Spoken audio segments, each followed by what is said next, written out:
안녕하세요. 일신사입니다. 저희 채널에는 신박한 사연들이 많이 있으니 많은 분들의 구독 부탁드립니다.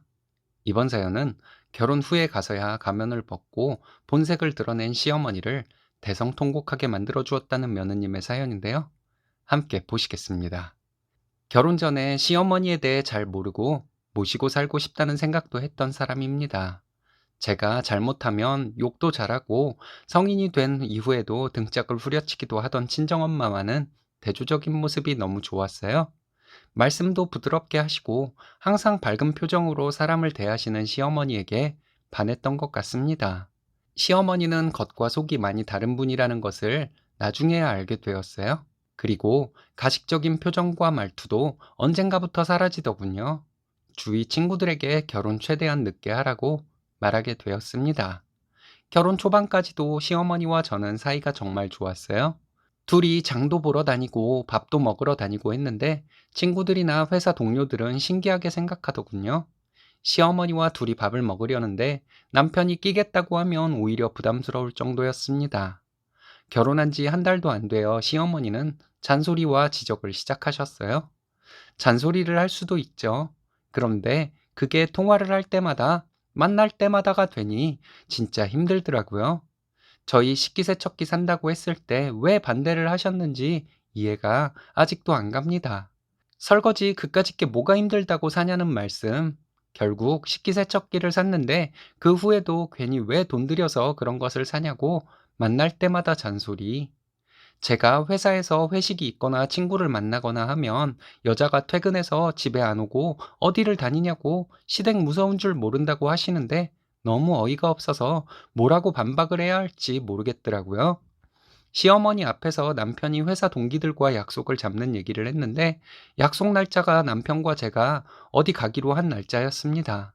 자기 하나 빠지면 안 되는 것이냐고 아니면 다른 날짜를 잡던가 이랬더니 시어머니는 우리 대화에 끼어들어 기분 좋게 보내주지 그걸 왜 못 가게 해서 남편 기분을 잡쳐놓니 하셨어요. 시어머니가 아들 편을 들고 싶은 마음 이해하고 별말 안 했습니다. 이때는 이미 시어머니가 가면을 벗은 지 좀 되었을 때였어요. 그런데 저는 시어머니의 첫인상을 믿고 싶었던 것 같습니다. 착하신 분이라고 생각해서 그래도 친근하게 잘 하려고 노력했어요. 아주버님도 멀지 않은 곳에 살고 있습니다. 시어머니가 형님에 대해 나쁘게 말을 해서 저는 형님을 못된 사람으로 생각했어요. 시댁에 오지도 않고 명절 때도 일하러도 안 온다고 하시면서 시어머니는 요즘 며느리들 다들 그런다니 이해한다 하셨어요.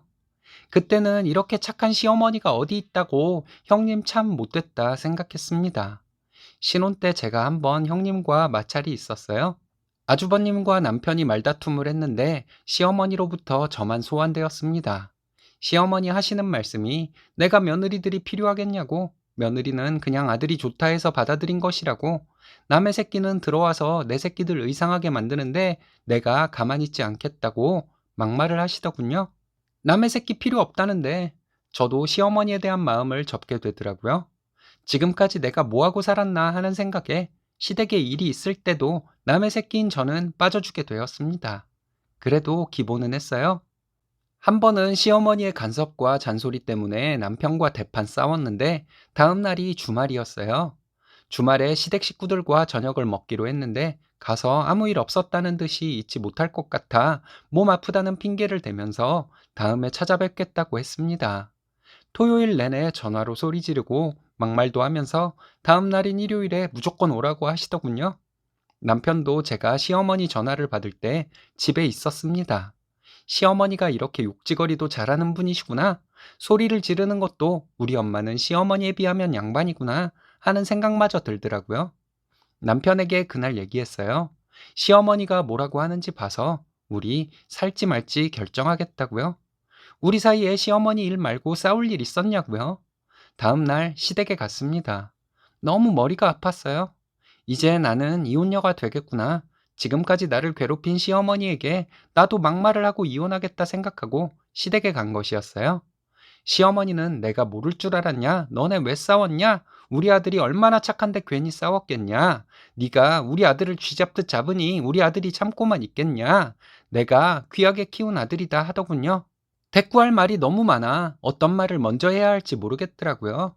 남편이 나서서 시어머니에게 이런 일은 엄마가 하실 말씀은 아니다. 우리 부부 사이의 일인데 왜 엄마가 나서냐? 중재를 하려면 중간자적 입장에서 하셔야지. 오로지 내 편만 들면 그게 중재냐 하더군요.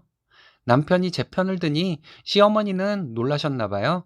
사실 남편이 이렇게 나올 줄 몰랐기 때문에 저도 놀랐어요.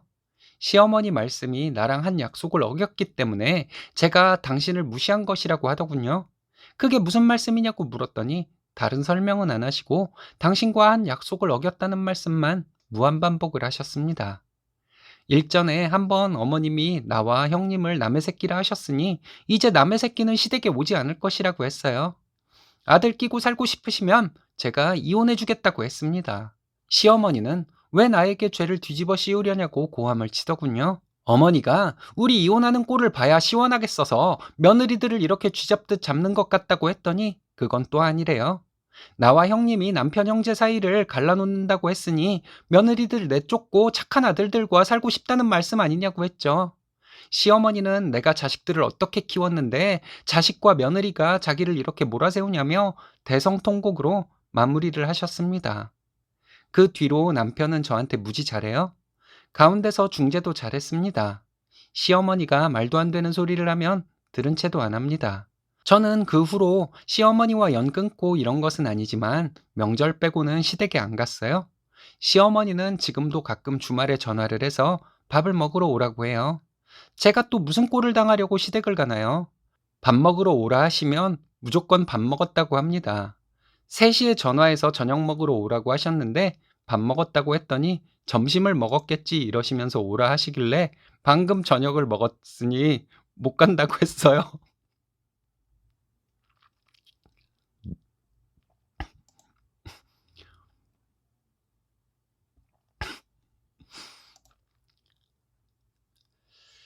한 번은 시어머니가 안 되겠는지 저희 집에 오신다고 하길래 친정에 가기로 했다고 말씀드렸어요. 친정에는 그렇게 가면서 시댁에는 안 오냐고 하시길래 그렇다고 했습니다.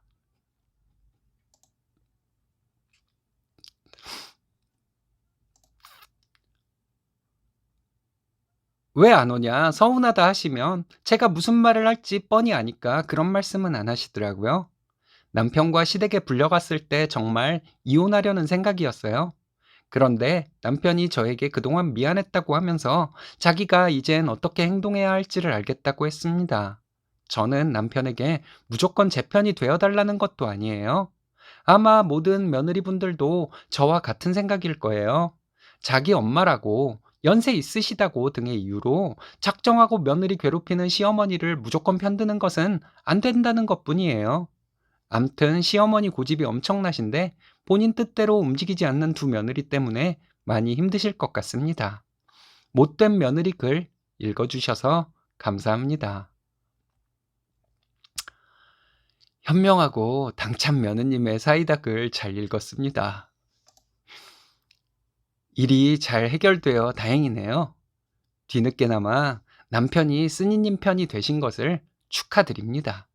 앞으로도 시어머니에게 적당히 사이다 날리며 행복하게 사세요.